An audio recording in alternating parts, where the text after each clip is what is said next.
Hello students, welcome back to my YouTube channel knowledge का कीड़ा। So students, आज हम बात करने वाले हैं लेसन नंबर 13 के पार्ट 5 के बारे में। तो 4 पार्ट्स मैंने अपलोड कर दिए हैं। ठीक है, आज हम बात करेंगे सिर्फ पार्ट 5 के बारे में। तो ये वीडियो स्टार्ट करने से पहले मैं आपसे कुछ बात करना चाहता हूँ कि जैसे भी आप सबको पता चल ही गया होगा कि जो स्टेट गवर्नमेंट है उन्होंने आरबीसी बोर्ड के जो 10th और 12th क्लास के एग्ज़ाम को कैंसिल कर दिया है। ठीक है, आपके अब एग्ज़ाम नहीं होंगे। तो इस रिगार्डिंग क्या हो रहा है कि जो स्टूडेंट्स हैं, ठीक है, वो मेरे चैनल को अनसब्सक्राइब कर रहे हैं।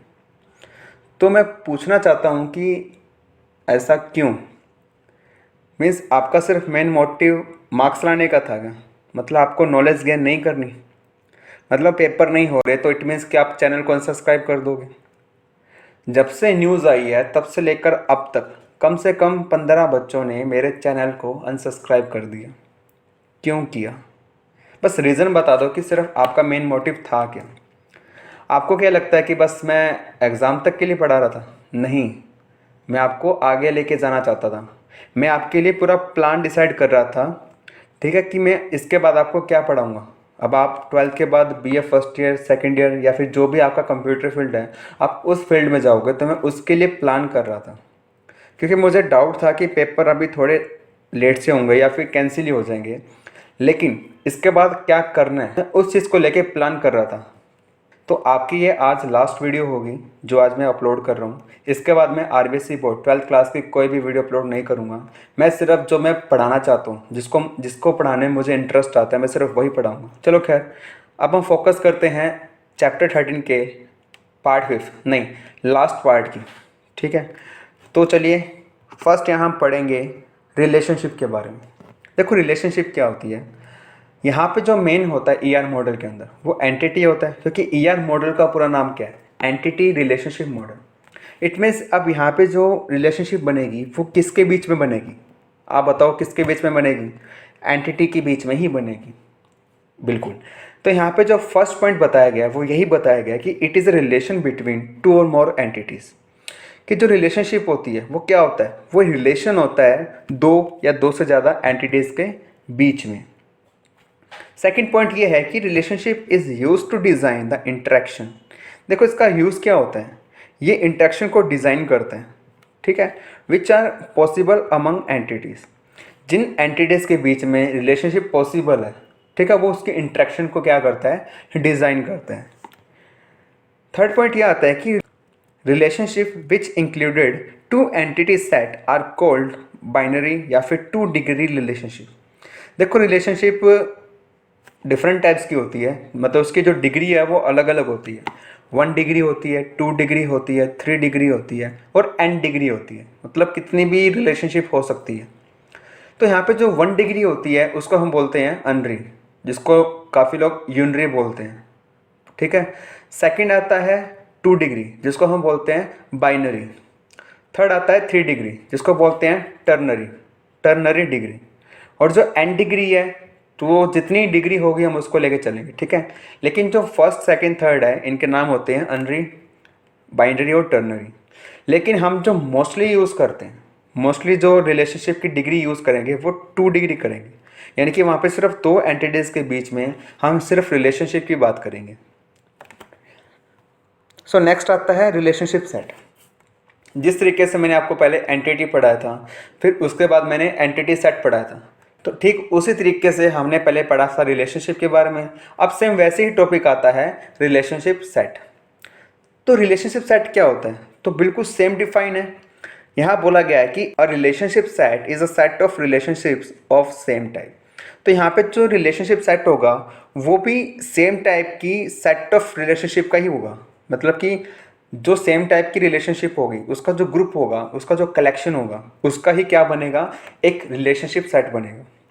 Like entities, a relationship too can have attributes. यानी कि जैसे हम एंटिटी की बात कर रहे थे, देखो एंटिटी के क्या हैं? एट्रीब्यूट्स होते हैं। तो यहाँ पे हम जो एंटिटी के बीच में जो हम रिलेशनशिप बनाएंगे उसके भी क्या होते हैं? उसके भी एट्रीब्यूट्स होते हैं। These attributes are called descriptive attributes, और उस टाइप के एट्रीब्यूट्स को हम बोलते हैं डिस्क्रिप्टिव एट्रीब्यूट्स।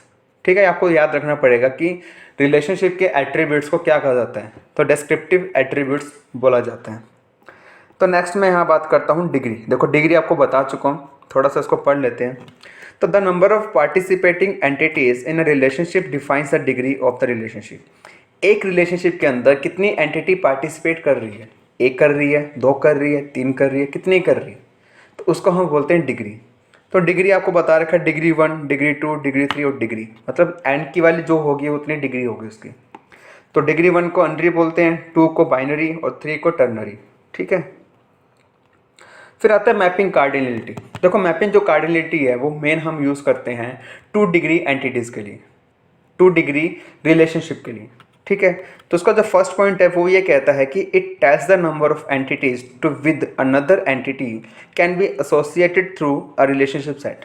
तो जो मैपिंग कार्डिनलिटी है वो ये बताता है कि जो अदर एंटिटीज़ होती हैं, अगर हम उनके साथ नंबर ऑफ एंटिटीज़ को रिलेशन बनाना चाहते हैं, तो रिलेशन बनाने के लिए हम किसका यूज़ करेंगे, एक रिलेशनशिप सेट का यूज़ करेंगे। यानी कि हम रिलेशनशिप सेट के थ्रू ही हम उस एंटिटीज़ को आपस में जोड़ सकते हैं।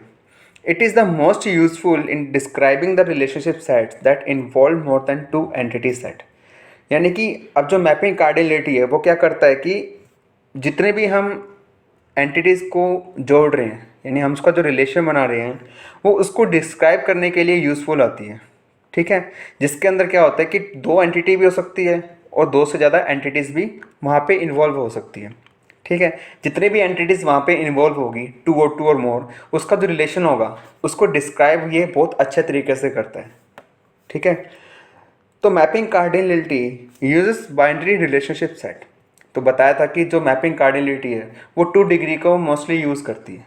ठीक है, तो उसमें जो फर्स्ट आता है, देखो जो मैपिंग कार्डिनलिटी है वो 4 टाइप्स की होती है। ठीक है, आपको यहाँ पे याद करना है 1 और मैनी, 1 और मैनी।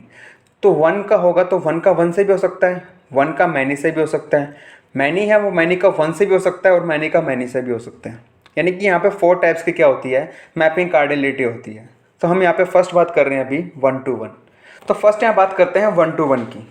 जो 1 to 1 होगा इसमें क्या होता है कि देखो एग्जांपल मान लो, जो 1 to 1 का जो रिलेशन होता है, आप मान लो कि एक डायरेक्टर का एक प्रिंसिपल से रिलेशन। देखो स्कूल के अंदर क्या होता है, एक डायरेक्टर भी एक होता है और प्रिंसिपल भी होता है।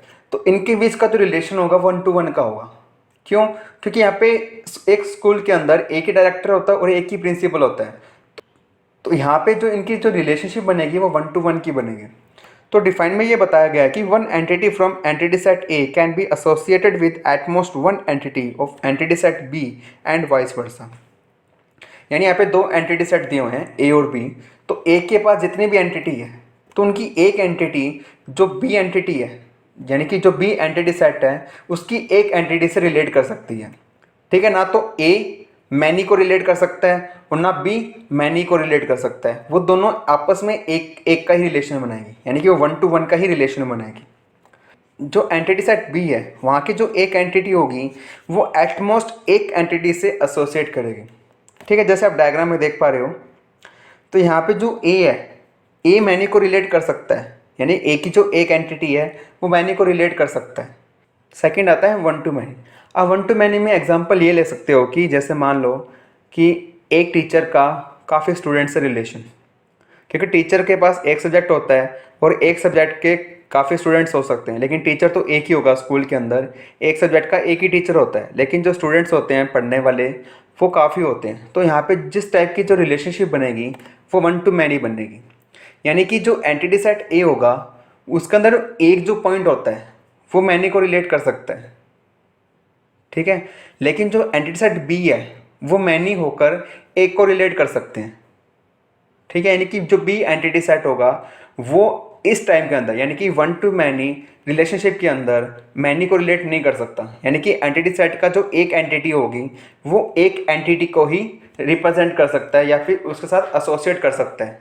बी एंटिटी सेट का एक एंटिटी ए एंटिटी सेट के मैनी एंटिटी के साथ एसोसिएट नहीं कर सकता। इसकी डिफाइन पढ़ लेते हैं कि 1 entity from entity set A can be associated with more than 1 entities of entity set B. इसने भी यही बात बोली कि जो एंटिटी सेट ए है उसकी जो एक एंटिटी होगी वो एंटिटी सेट बी की एक से ज़्यादा एंटिटी के साथ एसोसिएट हो सकता है। However an entity from entity set B, हालांकि जो एंटिटी सेट बी से जो एक एंटिटी होती है can be associated with at most one entity. ठीक है, जो बी साइड की जो एंटिटीज़ होंगी वो ए साइड की एंटिटी सिर्फ एक को ही डिनोट कर सकती है, वो यानी कि एक के साथ ही वो एसोसिएट हो सकती है। ठीक है, तो नेक्स्ट यहाँ बात करता हूँ मैनी टू वन। अब यहाँ पे क्या होगा कि उल्टा हो जाएगा। तो यहाँ पे हम एग्जांपल ले सकते हैं कि एक कंपनी में काफ़ी एम्प्लॉयज़ होते हैं, तो मैं क्या करता हूँ, लेफ्ट हैंड साइड में रखता हूँ एम्प्लॉयज़ को और राइट हैंड साइड में रखता हूँ मैं कंपनी को। ठीक है, तो यहाँ पे जो इनकी जो रिलेशनशिप बनेगी वो बनेगी मैनी टू वन की। ठीक है, क्योंकि एम्प्लॉयज़ काफ़ी होते हैं और कंपनी एक ही होती है, तो लेफ्ट हैंड साइड जो लेके चलोगे। ठीक है, अभी जो रिलेशनशिप बोली मैनी टू वन, तो मैनी लेफ्ट हैंड साइड में है, तो जो मैनी वाली बात होगी वो भी लेफ्ट हैंड साइड में होनी चाहिए। तो राइट हैंड साइड में वन है, तो राइट हैंड साइड के अंदर भी वही एंटिटी रखोगे जो वन होगी। ठीक है, तो यहाँ पे जो इनका जो रिलेशन बनेगा वो मैनी टू वन का बनेगा। तो इसकी डिफाइन देख लेते हैं कि more than one entities from entity set A can be associated with at most one entity of entity set B. तो जो वन टू मैनी था उसका उसने अपोजिट कर दिया। इसने बोला है कि जो एंटिटी सेट ए होगा उसकी जो एक से ज़्यादा एंटिटीज़ होंगी वो एंटिटी सेट बी की एक एंटिटी के साथ एसोसिएट हो सकती है। However, an entity from entity set B can be associated with more than one entity from entity set A। देखो, जो पिछली डिफाइन थी उसके अंदर ए और बी को आपस में स्वैप कर दिया, एक्सचेंज कर दिया, बाकी डिफाइन सेम है, बाकी मीनिंग भी सेम है। अब यहाँ पे क्या होगा कि जो ए होगी वो मैनी होनी चाहिए और जो राइट हैंड साइड वाली जो एंटिटी सेट बी है वो एक होनी चाहिए। तो मैनी एक को रिलेट करेगी और उसको अपोजिट करें तो वन मैनी को रिलेट करेगा। ठीक है, तो ये इसका मतलब होता है। तो यहाँ मैं लास्ट बात करता हूँ मैनी टू मैनी की। अब मैनी टू मैनी में क्या होता है कि एक स्कूल के अंदर काफ़ी टीचर्स होते हैं और स्टूडेंट्स भी काफ़ी होते हैं, तो हम इन दोनों के अंदर हम जो रिलेशन बना सकते हैं वो हम बना सकते हैं मैनी टू मैनी का। ठीक है, क्योंकि टीचर्स भी ज़्यादा होते हैं और स्टूडेंट्स भी ज़्यादा होते हैं, तो इनके बीच का जो रिलेशन बन सकता है वो मैनी टू मैनी का बन सकता है। चलिए इसकी डिफाइन पढ़ लेते हैं कि one entity from A can be associated with more than one entity from B and vice versa. तो एक एंटिटी, तो जो एंटिटी सेट ए है उसकी एक एंटिटी सेट बी की मोर देन वन एंटिटी के साथ एसोसिएट कर सकती है, और वाइस वर्सा उल्टा भी हो सकता है, यानी कि एंटिटी सेट जो बी है उसकी एक एंटिटी सेट जो ए है उसकी भी एक से ज़्यादा एंटिटी के साथ एसोसिएट कर सकती है। ठीक है, ये चीज़ें सिंपल है, काफ़ी बहुत ईजी है, तो इसमें ज़्यादा समझाने वाली कोई बात नहीं है। वैसे ही आप समझदार हो, आप समझ गए होंगे। तो चलिए नेक्स्ट बात करता हूँ, उससे पहले आप ये डायग्राम देख लो। ठीक है, इसके अंदर क्या हो रहा है कि मैनी टू मैनी भी हो रहा है, वन टू वन तो हो सकता है, वन टू मैनी भी हो सकता है, लेकिन यहाँ पे मैनी टू मैनी भी हो रहा है। आप ये चीज़ भी नोटिस करो। ठीक है, इसका मतलब ये नहीं कि अगर मैनी टू मैनी बोला हुआ है तो सिर्फ मैनी टू मैनी ही दिखाना पड़ेगा, ऐसा नहीं होता। मैनी टू मैनी बोला गया कि इस चीज़ की पॉसिबिलिटी होती है, वो वन टू वन भी हो सकता है, वन टू मैनी भी हो सकता है, मैनी टू मैनी भी हो सकता है। सिंपल सी बात है ना कि मैनी टू मैनी में ज़्यादा से ज़्यादा हो सकता है, मतलब क्या कर सकते हो ज़्यादा से ज़्यादा, तो वो चीज़ हमें बतानी होती है। चलिए नेक्स्ट हम बात करते हैं की एट्रीब्यूट की। देखो की एट्रीब्यूट क्या होता है, ये टॉपिक इंपॉर्टेंट है, पर मैं ये नहीं कहूँगा कि आपके एग्ज़ाम में आ सकता है, क्योंकि आपके एग्ज़ाम तो कैंसिल हो चुके हैं। तो लेकिन आपके लिए इंपॉर्टेंट टॉपिक है, हम इसको आगे के लिए भी पढ़ सकते हैं। तो की होती क्या है? की कुछ नहीं होता, जैसे टेबल होती है, टेबल में काफ़ी कॉलम्स होते हैं, लेकिन उन कॉलम्स में एक ऐसा कॉलम भी होता है जो उसके अंदर जितने भी रिकॉर्ड्स हैं वो उन रिकॉर्ड्स को यूनिकली आइडेंटिफाई कर सकते हैं। चलिए डिफाइन पढ़ते हैं। अ की is that attribute in a table which exclusively identifies a record in the database table. ठीक है, यानी कि एक टेबल में एक वो एट्रीब्यूट होता है जो यूनिकली तरीके से डेटाबेस टेबल में एक रिकॉर्ड को आइडेंटिफाई करते हैं। जैसे एग्जांपल में बोला हुआ है कि roll number in student table, जो भी स्टूडेंट की टेबल होती है उसके अंदर जो रोल नंबर कॉलम होगा वो क्या होगा, वो की होगी। और एम्प्लॉय टेबल के अंदर ई कोड, क्योंकि सबका रोल नंबर और ई कोड यूनिक होता है, किसी का सेम होता हुआ देखा है नहीं ना। जो चीज़ यूनिक रहती है आपस, जो चीज़ यूनिक रहती है अपने आप में, वो एक की बन सकती है। ठीक है, तो यहाँ बात करता हूँ टाइप्स ऑफ की। वैसे आपकी कीज़ यहाँ पे सिर्फ 3 थी, बट आपको मैंने एक्स्ट्रा में 5 बताई है, क्योंकि आपके आगे भी काम आ सकती है। तो यहाँ पे आपको अलग अलग तरह की कीज़ दे रखी है। फर्स्ट आता है primary, second composite, third candidate, fourth alternate and fifth is foreign की। तो इसको हम वन बाय वन पढ़ लेते हैं। तो फर्स्ट यहाँ पे आता है प्राइमरी की। ठीक है, अब चलो मैं आपको सिंपल वे में बताऊंगा, इतना हमें पूरा पढ़ाने वाला नहीं हूँ मैं। हम इसको सिंपल तरीके से देखते हैं कि जो प्राइमरी की होती है वो होती क्या है। ठीक है, तो प्राइमरी की टेबल का वो कॉलम होता है जो, जैसे बताया कि जो टेबल के अंदर जितने भी रिकॉर्ड्स प्रेजेंट है वो हर एक रिकॉर्ड्स को यूनिकली आइडेंटिफाई करेगा। और आपको ये बात याद रखनी है कि एक टेबल के अंदर सिर्फ एक ही प्राइमरी की हो सकती है। ठीक है, और प्राइमरी की वही होगी जिसके पास, यानी कि जिस कॉलम के पास यूनिक वैल्यूज़ होंगी। अगर आपको किसी कॉलम के अंदर वैल्यू की डुप्लीकेसी नज़र आ रही है तो वो प्राइमरी की नहीं हो सकती। ठीक है, तो पता लग गया कि जो प्राइमरी की है वही होती है कि जिस कॉलम के पास यूनिक वैल्यू होती है या फिर किसी वैल्यू की रिपीटेशन नहीं होती है। ठीक है, वैसे भी आपको ये चीज़ वही बताइए जो उसमें लिखा हुआ है। ठीक है, चलो कोई नहीं। सेकंड आता है कंपोजिट की। अब कंपोजिट की कब आती है, जैसे मान लो कि आपके पास कोई टेबल है, उसके अंदर प्राइमरी की है ही नहीं, यानी कि ऐसी कोई पॉसिबिलिटी नहीं है कि वहाँ पे प्राइमरी की बन सके। तो उस केस में हमें क्या करना पड़ेगा, एक ऐसी की निकालनी पड़ेगी जिसको हम बोलते हैं कंपोजिट की। ठीक है, एक तरह की ये सेकेंडरी की भी होती है। तो जो कंपोजिट की होती है वो एक कॉलम से नहीं बनती, जैसे प्राइमरी की एक कॉलम से बन सकती है, लेकिन जो कंपोजिट की होती है उसको दो या दो से ज़्यादा एट्रीब्यूट चाहिए होते हैं। एग्जाम्पल के लिए मान लो कि स्टूडेंट टेबल है, वहाँ पे मान लो कि रोल नंबर नाम का कॉलम ही नहीं है, तो क्या होगा, आपको आगे के कॉलम दिखाई देंगे, नेम, फादर नेम, एड्रेस, ऐसे कुछ कॉलम दिखाई देंगे।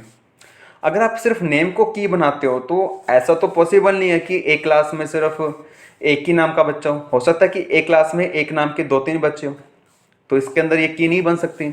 लेकिन अगर आप नेम के साथ उसका फादर नेम जोड़ दोगे या फिर उसके नेम के साथ एड्रेस जोड़ दोगे, यानी कि किसी दो कॉलम को लेकर आप एक की बना लेते हो, उसको हम बोलते हैं कंपोजिट की का काम सेम रहेगा, वो करेंगे क्या, वो रिकॉर्ड्स को यूनिकली आइडेंटिफाई करेंगे। ठीक है, लेकिन जो कंपोजिट की होगी वो दो से ज़्यादा एट्रीब्यूट्स को लेकर एक की बनाती है। ठीक है, तो यहाँ पे क्या करना पड़ेगा, एट्रीब्यूट्स को कंबाइन करना पड़ेगा जिससे वो किसी भी रिकॉर्ड्स को यूनिकली आइडेंटिफाई कर सके। सो मैं थर्ड बात करता हूँ कैंडिडेट कीज़। अगर आपको मैं ये बोलूँ कि जितनी भी टेबल के अंदर आप जितनी भी कीज़ बना सकते हो, जितनी भी कीज़ बना सकते हो, वो सब क्या है, वो सब क्या है, वो कैंडिडेट कीज़ हैं। देखो प्राइमरी की भी क्या है, कैंडिडेट की है। सेकेंडरी की या कंपोजिट की वो क्या है, वो भी कैंडिडेट की हैं। यानी जितनी भी पॉसिबल कीज़ होती हैं एक टेबल के अंदर उसको हम क्या बोलते हैं, कैंडिडेट कीज़ बोलते हैं। तो यहाँ बोला गया कि candidate keys are those attributes that uniquely identify rows of a table. वही सेम बात बोल रहा है, जो हर की काम करती है वो ये काम कैंडिडेट की भी करती है। The primary key of a table is selected from one of the candidate keys, so candidate keys have the same properties as the primary key explained above. ठीक है, जो कैंडिडेट की है वो भी सेम काम करेगी जैसे आपको ऊपर प्राइमरी कीज के बारे में बताया था। There can be more than one candidate keys in a table. इसने क्या बोला है कि एक टेबल में एक से ज़्यादा कैंडिडेट कीज हो सकती हैं, क्योंकि प्राइमरी की, सेकेंडरी की, कंपोजिट की, फॉरेन की जितनी भी कीज बन रही हैं वो सब है क्या, वो सब कैंडिडेट कीज ही हैं। ठीक है, तो हर एक टेबल में कैंडिडेट की होती ही होती है। ठीक है, फोर्थ आता है अल्टरनेट कीज। अल्टरनेट की डिफाइन आपको क्या याद रखनी है, कि आपको याद रखना है कि सी के माइनस पी के इक्वल टू ए की। सी के मतलब कैंडिडेट कीज, कैंडिडेट कीज क्या है जो अभी आपको बताई मैंने, माइनस पी के मतलब प्राइमरी की। अगर आप कैंडिडेट की में से प्राइमरी की माइनस कर दोगे, यानी कि प्राइमरी की को हटा दोगे, जितनी भी बाकी कीज बचेंगी वो क्या होती हैं, वो अल्टरनेट कीज होती हैं। चलिए डिफाइन पढ़ते हैं। अ table can have multiple choices for a primary की। ठीक है, एक टेबल के पास मल्टीपल चॉइस होती है प्राइमरी की को बनाने के लिए। However it can choose only one. Okay, so all the keys which did not become the primary की आर कॉल्ड अल्टरनेट कीज। यानी टेबल में जितनी भी कीज होती हैं अगर वो प्राइमरी की नहीं बन सकती, उस की को हम क्या बोलते हैं, अल्टरनेट की बोलते हैं। ठीक है, जो कैंडिडेट की होगी वो सारी कीज का कॉम्बिनेशन होगा, लेकिन जो अल्टरनेट कीज होंगी इसके अंदर भी सारी कीज का कॉम्बिनेशन होता है, लेकिन इसके अंदर प्राइमरी की को कंसीडर नहीं किया जाता। ठीक है, इसके अलावा जितने भी कीज बचती हैं उसको हम बोलते हैं अल्टरनेट कीज। सो लास्ट यहाँ पे की आती है फॉरेन की। फॉरेन किसको बोलते हैं, विदेशी को बोलते हैं। अगर किसी दूसरी कंट्री का पर्सन अगर अपनी कंट्री में आता है, इंडिया में आता है, तो उसको आप क्या बोलते हो, फॉरेनर बोलते हो। सेम ऐसे ही अगर आप किसी दो टेबल का रिलेशन बना रहे हो, ठीक है, या फिर मेन बात तो ये होती है कि फॉरेन की से ही हम दो टेबल को आपस में रिलेट कर सकते हैं, यानी कि हम उसका रिलेशनशिप बना सकते हैं। तो इतना पता है कि रिलेशनशिप बनाने के लिए आपको दो टेबल चाहिए। अब हर टेबल में प्राइमरी की होती है, लेकिन जब आप एक टेबल की प्राइमरी की का यूज़ जब आप दूसरी टेबल में करते हो, एक टेबल की जो प्राइमरी की होती है, जब आप इसका यूज़ दूसरी टेबल में करोगे तो वो जो दूसरी टेबल है उसके लिए वो उस टेबल की प्राइमरी की फॉरेन की कहलाती है। ठीक है, एक टेबल की प्राइमरी की दूसरे टेबल के लिए वो फॉरेन की कहलाती है। कब? जब आप उस दो टेबल को आपस में रिलेट कर रहे हो, जब आप उनकी एक रिलेशनशिप बना रहे हो। इस केस में जो एक टेबल की प्राइमरी की होगी वो दूसरी टेबल के अंदर जाके फॉरेन की बन जाएगी। तो foreign key use to establish relationship between two tables. तो बताया कि दो टेबल्स के बीच में रिलेशनशिप को बनाने के लिए फॉरेन की का यूज़ किया जाता है। A foreign key will require each value in a column or set of columns to match the primary key of the referential table. इसने क्या बोला कि जो रेफरेंस टेबल होती है, देखो रेफरेंस टेबल के अंदर क्या होता है, एक फॉरेन की होती है। ठीक है, रेफरेंस टेबल के अंदर क्या होती है, फॉरेन की होती है। ठीक है, जिस टेबल के अंदर प्राइमरी की होगी उसको बोलते हैं मास्टर टेबल, लेकिन जिस टेबल के अंदर फॉरेन की होती है उसको हम बोलते हैं रेफरेंस टेबल। तो जो रेफरेंस टेबल की जो प्राइमरी की होती है उससे मैच करने के लिए एक फॉरेन की को, ठीक है, उसका जो कॉलम है, ये कॉलम के सेट में जितने भी वैल्यूज़ होती हैं उसकी वहाँ पे उसको रेफरेंस टेबल में नीड पड़ेगी। ठीक है, कैसे पड़ेगी वो चीज़ आप समझ जाओगे। Foreign keys helps to maintain data and referential integrity. जो फॉरेन की होती है, अब ये क्या काम आती है, ये काम आती है डेटा और जो रेफरेंशियल इंटीग्रिटी होती है इसको मेंटेन करने में। ठीक है, इसको मेंटेन करने में वो हेल्प करती है। ठीक है, ये चीज़ प्रैक्टिकली है, मैं आपको फिर कभी बता दूंगा। तो नेक्स्ट हम बात करते हैं टॉपिक की पार्टिसिपेशन कॉन्स्टेंट्स। देखो, जब पार्टिसिपेशन कॉन्स्टेंट होते हैं वो रिलेशनशिप इंस्टांस को क्या करती है, डिफाइन करती है। ठीक है, अब यहाँ पे ये बात देखने वाली है कि उसके अंदर एंटिटी पार्टिसिपेट करती है या नहीं करती। ठीक है, अगर पार्टिसिपेट कर रही है तो कौन सा वो पार्टिसिपेशन है, अगर नहीं कर रही तो वो कौन सा पार्टिसिपेशन है।